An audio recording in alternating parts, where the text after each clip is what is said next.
Hey guys, Sam here, and welcome back to another FIFA 18 experiment. Today's experiment took a very long time to set up. This was almost torture to set this up. It took so long, but I'm very excited to give you guys this experiment and show you guys what I have created. This is actually an experiment that I did in FIFA 17 where I randomized the Premier League starting 11s, but I've taken it a step further and I've just grabbed every single player in the Premier League. I've put them in a list and I've randomized. Now I said draft in the title, but it's not really a draft per se. It's not like in the NBA where the worst team gets to pick the best rookies and they bring them in and then they build their teams, and it's not like that at all. It's just a randomized sort of thing like I did in FIFA 17. There's no real draft element of it, but let's just act like there is. Let's just call it a draft. It's the luck of the draw. You could just get a whole team's reserves. I mean, you could get your highest rated player could be 70 rated. Now, luckily in this experiment that hasn't happened, and actually I would say, generally speaking, the randomizing has gone quite evenly. Plus, with just the randomness of tournament mode, teams that shouldn't be winning win in tournament mode. It's going to be even more interesting to see what exactly happens in this experiment. So if you're excited for this, please do leave a like on it. I mean, this did really take me a long time to do. So if you're at least going to leave a like for the effort that I've put in, can we please just smash like 750 likes or something like that?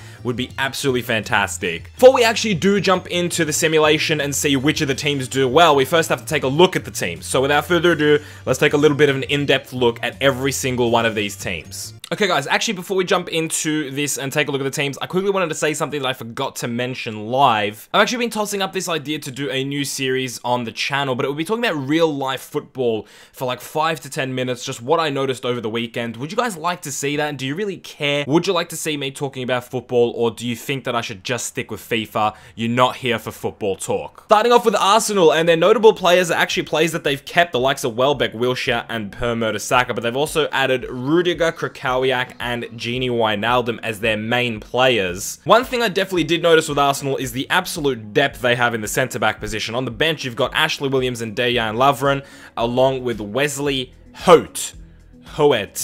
But then taking a look at the reserves, one thing you might have noticed for those of you with a keen eye is despite the fact that they have a lot of defenders, they actually only have the one goalkeeper. Their starting goalkeeper, Aurelio Gomez, is the only goalkeeper in the squad, and there are a few teams like this. Thankfully, no one got no keepers. Everybody has at least one goalkeeper, but the depth in the goalkeeper position, if he gets injured, that could be very detrimental. Moving on to Bournemouth, and at a first glance, Bournemouth team looks absolutely incredible. Definitely one of the better teams in this experiment. If I was going to put money, it would be either Bournemouth or another team, and they've got Ibrahimovic and Giroud up front, Hazard on one wing, Mahrez on the other, with a midfield two of Lallana and Aaron Moy, Gibbs, Monreal, Smalling, and Let me actually try. Hadagonai. Hadagonai? I don't know. Hadayone. My brain is fried. Anyway, the bench is really where this team shines. Vardy on the bench. Bernardo Silva on the bench. You've even got the likes of El Neni there. Tompkins is a good centre-back that can come in. Solid looking bench. Reserves, nothing really too special. I mean, you do have Dolly March, Naki Wells. I mean, players that can come in and do a job if needed, but I'm not expecting most of these players to get any game time, and same for any of the team's reserves. I don't really expect any of the reserves to play at all. Moving on to Brighton, they do have the likes of Romelu Lukaku, Arnautovic, Xhaka, Fernandinho, Sacco, and Sergio Romero. Their team overall, their starting 11 is very, very well-rounded. Players playing in their right position other than Ibrahim Afellay, but overall, the lowest starter they have is 77 rated, so that's not bad from Brighton. On the bench, they have some decent options as well. Berahino, Wood, Noble, Ibe, Jorgensen, McCauley, and Michel Vorm. And then they do have a lot of goalkeepers. I mean, a lot of goalkeepers. Boric, Ospina, Jakubovic, Elliott. I mean, that is a lot of good goalkeepers. I mean, now you know where they've all gone. They've all gone to Brighton for some reason. Moving on to Burnley, they play a back three because they have a lot of quality defenders. The defense for Burnley is really, really good, and I'm expecting them to at least be decent defensively. Although going up top, Carroll and Depoitre as their two players, Hendrick, Gay, and Stevens in the midfield's not bad. Their back five is Ryan Bertrand, Kolasinac, Bailly, Company, and Kyle Walker, with Hennessy in goal. On the bench, they have some great options. Lamella, Walcott, Richie, and Markovic going forward, Bellerin, and Mangala. on the bench. Their goalkeeper options, though, is really where I think Burnley will struggle. With Hennessy as the main goalkeeper and Legsdins as their backup goalkeeper, I don't really see Burnley doing that well. In the reserves, though, they have a very deep squad. Even the likes of Robbie Brady, Benjamin Mendy, Fonte, these players not even being able to get on the bench just shows the depth that Burnley have. Moving on to Chelsea, and although they don't have the best striker, the three players behind the striker are quite impressive, with Sanchez, Ali, and Pedro sitting behind Troy Deeney. Lamina and Decore make up a midfield two. Moreno, Goldson, Stones, and Moses as the back four. So their centre-back options are pretty weak. Pope is in between the sticks. On the bench, you've got the likes of Shane Long, Lingard, Sissoko, Lucas, Cedric, Kiko Firmino, and Alsop. And then on the reserves, nothing too special. Grugic is there, Smith is there. Staying in London, this time with Crystal Palace, and I like their front four. Marcus Rashford up top with David Silva right behind, Leroy Sané on the left with Willian on the right. Harry Winks and Carrick make up a midfield two with Delph, Mustafi, Shawcross, and Manquillo as a back four, Lussell in goal. I don't mind that squad at all. I think that's a very, very solid squad. I even like the depth that they have. Antonio, Sobhi, Atsu, Marino, Bartley, Morgan, and Joel Pereira. And on the reserves, again, nothing too special. Alexander Zinchenko is a good player, but in the one season is not going to be able to really do anything. Tyrone Mings can do a job if needed, but really, again, nothing too special on the reserves. Their depth is not that great. Moving on to Everton, the other team that I would put money on if it was between Bournemouth and Everton. You guys can pick which one you think is better. It's hard to split them, to be honest with you. This team looks sensational. Lacazette up front with Kevin De Bruyne behind, Zaha on the left, Sterling on the right, Wanyama and Defoe as a midfield two. Cresswell, Vertonghen, Cahill, Klein make up a back four. Edison in goal. That is a nice starting 11. Where I think Everton do lack a little bit is the fact that A, they only have one goalkeeper, and B, their depth isn't super. I mean, it is very, very good depth. It's actually very, very good, but it's just not to the caliber of Bournemouth. Bournemouth had an 84 rated player on their bench. Everton don't even boast one player above 80 rated on the bench, whereas Bournemouth had two. So that's really where I separate them, but the depth is still very good. Everton should still be challenging. Dominic Solanke, Westwood, Cork, Besic, Brunt, Lindelof, and Huth are on the bench. The reserves, nothing really too special, to be honest with you. And again, the one goalkeeper thing, if Edison gets injured, they're in some pretty big trouble. Moving on to Huddersfield now, Austin and Niasse up front with Tadic behind them, Anthony Martial and Alex Oxlade-Chamberlain as the two wingers, Gundogan and Iborra as the two midfield, with Martins, Indy, Maguire, and Johnny Evans as a back three, Simon Mignolet in goal. I actually really like the look of this team. If they had another decent striker to accompany Austin, if they had an 80 rated striker, Huddersfield would look very, very tempting as a favorite in this experiment. Moving on to the bench, you'll see they have the likes of Barnes, Carrillo, Ndidi, Chadley, Holivas, Funes Mori, and Joe Hart. That's a very, very good looking bench. Joe Hart, unfortunately, not starting. Imagine being outrated by Simon Mignolet. How would you feel? And then on the reserves, Yoshida, Lowe, Knockhart, Olsen, Aarons, again. Maybe Knockhart will play. Other than that, I don't really see anybody else playing. Leicester City have a decent looking team at first glance. Roberto Firmino up front with Sandro, Redmond behind them with Kante and Ramsey as the two midfielders. A back five of Alonso, me, Alderweireld, Keane, and Balassi as a right wing. I put him in a right wing back position. I don't know why. I should mention that the teams are just going to play however they want and whoever they want. I'm just showing you the squads as I put them. Balassi has high work rates. I don't see why he couldn't be a right wing back. Or maybe I'm just too used to United turning wingers into fullbacks. That's probably what it is. On the bench, Mooney, Livermore, Pugh, Sacco, Reed, Tarkowski, and Trott. So their backup goalkeeper is shocking. So again, Leicester City a little bit hindered by this whole goalkeeper thing. Bardsley and Narsing, some decent options off the reserves. Liverpool's team is pretty well rounded as well. Sturridge, they have retained his services up front. Sigurdsson on the left, Lennon on the right, with Santi Cazorla, Pereira, and Kouyaté as a midfield three. Baines, Dyer, Rojo, and Zappa Costa as a back four, with Loris Karius staying at Liverpool in between the sticks. On the bench, they have some pretty good options as well. The likes of Bonnie, Abraham, Allen, Kennedy, Davies, and Luke Shaw. They also have McCarthy as a backup goalkeeper, which is nothing to shy about. They have really good left backs. Robertson is on the reserve. He just didn't even find a spot on his own team, to be honest with you. They've got the likes of Britos, Smith, Ziegler is another left back that they have. They have like 5 really good left backs. Manchester City's team, not too special going forward. Richarlison, Jay Rodriguez, and Sofiane Boufal as a front three. Their midfield three is probably one of the best we've seen. Pogba, Ozil, and Schneiderlin. That is just scintillating stuff in midfield. Charlotto, Van Dijk, Fernandez, and Aurier make up a back four, so not the best in the left back position. Karnezis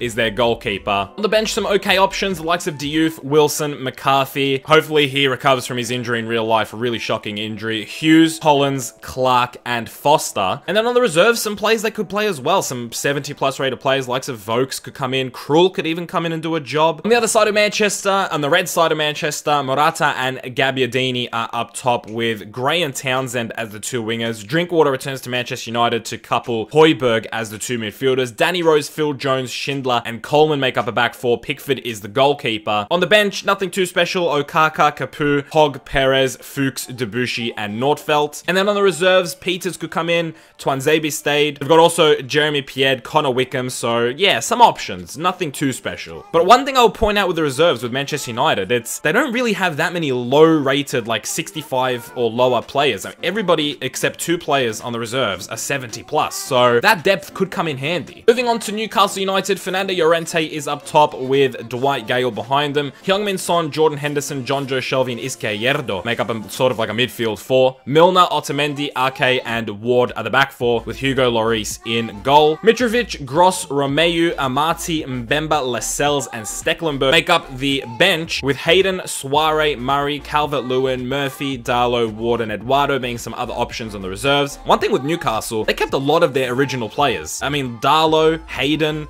Lascelles, Mbemba, Mitrovic, Dwight Gale, John Joe Shelby. I mean, a lot of Newcastle's players actually stayed in Newcastle, which is pretty crazy. Next up, Southampton. Joselu is up front. Eriksson, Klaassen, and Dyer make up like an attacking midfield 3 there. I don't even know what to call that. Obiang and Adrian Silva being like a 2 little dynamic midfielders there. On the bench, Quainer, Milivojevic, Fellaini, Jakob, Francis, Simpson, and Fraser Forster. And then on the bench, some decent options, the likes of Dawson, Cameron, Puncheon, even Tom Davies, Chambers, all pretty good options to come off the reserves. Tottenham's team, not really special at all, to be honest. Defoe is back in a Spurs kit with Jesse up front. Burt, Ward-Prowse, Dembele, and Yaya Toure make up a midfield 4, with Cuco Martina having to step in at left back.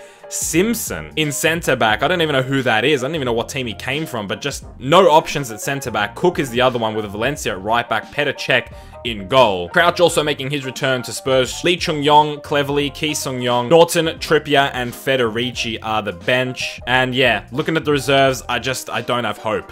I actually have no hope for Spurs. I don't know. They might get relegated. I don't know. Stoke City have a good-looking team. Chicharito and Gabriel Jesus up front. Routledge, Matic, Fletcher, and Albrighton as a midfield 4. Chilwell, Christensen, Dunk, and Nyom are the back 4 with Butland in goal. So again, a couple of players from Stoke staying in Stoke. Gray, Musa, Ince, Cook, Angel Rangel, Kabul, and Joel Robles make up the bench. On the reserves, Grant, Schlupp, Ireland, Hamed, they're all decent options. Moving on to Swansea, Everton's new signing Toshin is there with Slimani. Mkhitaryan behind them with Mane and Mata on each wing. MacArthur is the defensive midfielder. Blind, Dragovic, Dan, and Zabaleta are back 4. Courtois in between the sticks. On the bench, they've got the likes of Ayew, Sermon, Lanzini, Loftus-Cheek, Hegazi, Congolo, and Tom Heaton as a backup goalkeeper, which is not bad at all. And on the bench, they boast another decent goalkeeper, Wee Caballero. Duffy, Arta, Saive, they're all decent options. Watford's got a pretty decent looking team. Harry Kane up front with Wayne Rooney behind him. McLean on the left, Salah on the right, Mesa and Herrera as the midfield 2. Bauer, Koscielny, Lejeune, and Yedlin are the back 4 with Begovic in goal. Okazaki, Chan, Barry, Renato Sanchez, Stevens, Fosu Mensah, and Woodman are their bench. And on the reserve, they've got the likes of Davis who could come in and do a job. Other than that, I don't see anybody else getting a game at all. West Bromwich Albion has a pretty solid team, actually, taking a look at it. Aguero up front, Pritchard, Riedewald, Bakayoko, Ayew, and Shaqiri. And then the back 4 is Masuaku, Matip, Ogbonna, and Kelly. David De Gea in goal, which I think is a pretty big part of it. It's just, I feel like that is a very, very good team. But they're just missing another couple of X-Factor players, another high-rated player somewhere, maybe in the left wing or the midfield, to just get them up there to title contenders. But don't be surprised if they're somewhere up there. Top 6, top 8 maybe. On the bench, Afobe, Sacco, Morrison, Kachunga, Taylor, Carroll, and Gazaniga. I always feel so weird saying his name because it's just, you feel racist while saying his name. Let's just call him Gaza. Gaza is the backup goalkeeper. Mani, Graban, Diame, and Speroni are also some options on the reserves. Last but not least is West Ham, a nice little combination of Belgians up front. Benteke and Batshuayi have Barkley right behind them. Britton and Fabregas are the 2 midfielders. midfielders with a back five of Daniels, David Luiz, Jagielka, Prodl, and Danilo. Kasper Schmeichel is the goalkeeper. On the bench, King, Choupo-Moting, Iwobi, Gudmundsson, Nkudu, Klavan, and Claudio Bravo. And then on the reserves, Mariappa could do a job, Byram, Success, Colback, and Holgate. Even Saltor could do a job as well. Let's not waste any more time. Let's simulate. Let's take a look at halfway through the season and we'll see how these teams are getting along. So that's what things look like halfway through the season. One of my teams that I put money on are doing all right. The other one is struggling. Everton in 12th. Was not expecting that, but Bournemouth are top, which is a bit surprising, but at the same time, not really, because their team was pretty good. Chelsea in second. I did like the look of their team. West Brom in third, which I said that they weren't going to sort of hit that height. So I said top 6 or top 8. Currently in third. Manchester United in 4th. I didn't think their team was too special, but in terms of the worst teams, you got Newcastle United in 18th, Burnley in 19th, and Liverpool in 20th. I really didn't think Liverpool's team was that terrible to be in 20th, so that is definitely a shock. I'm definitely interested to see how Everton do in the second half of the season. If you guys watched me in FIFA 17 and you're watching my experiments in FIFA 17, you'd know that in tournament mode, things usually change from the first half to the second half. I mean, teams just seem to jump massive gaps, so I'm interested to see what happens.